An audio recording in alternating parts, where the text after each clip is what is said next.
আসসালামু আলাইকুম। কেমন আছেন সবাই? আজকে আমি আপনাদের সাথে ভিন্ন ধরনের একটি মেয়োনিজ রেসিপি নিয়ে এসেছি। যারা আমার মতো কাঁচা ডিমের মেয়োনিজ খেতে পছন্দ করেন না বা ভালো লাগে না, আজকের রেসিপিটা তাদের জন্যই।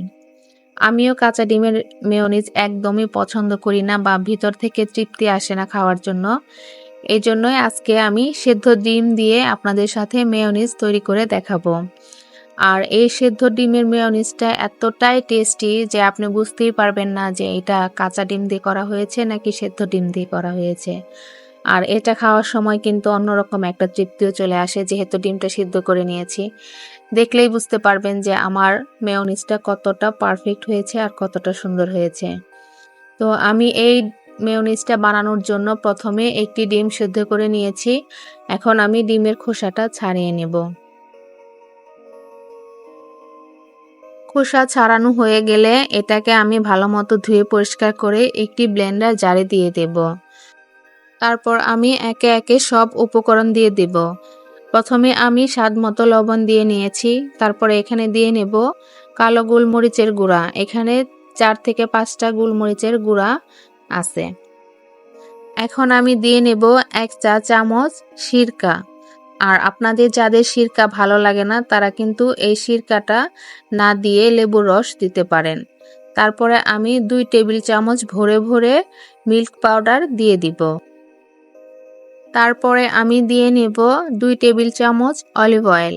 আর আপনাদের কাছে যদি অলিভ অয়েলটা না থাকে তাহলে কিন্তু সয়াবিন তেল দিয়েও তৈরি করতে পারেন। তারপরে এখানে আমি 1 টেবিল চামচ পানি অ্যাড করেছিলাম যেটা আমার কেটে গেছে দেখাইতে পারি নাই। আর সব উপকরণের সাথে কিন্তু অবশ্যই 1 চামচ পানি অ্যাড করবেন, না হলে মেয়োনিজের ঘনত্বটা একটু বেশি হয়ে যাবে।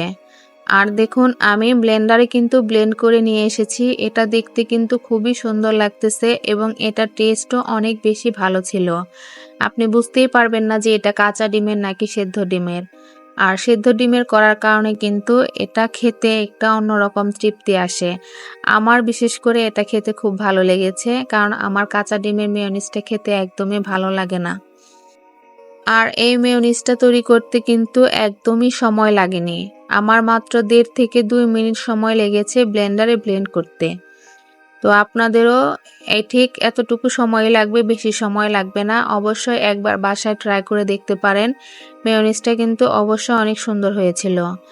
আর আমার এই রেসিপিটা যদি ভালো লেগে থাকে অবশ্যই একটি লাইক এবং কমেন্ট করে দিবেন।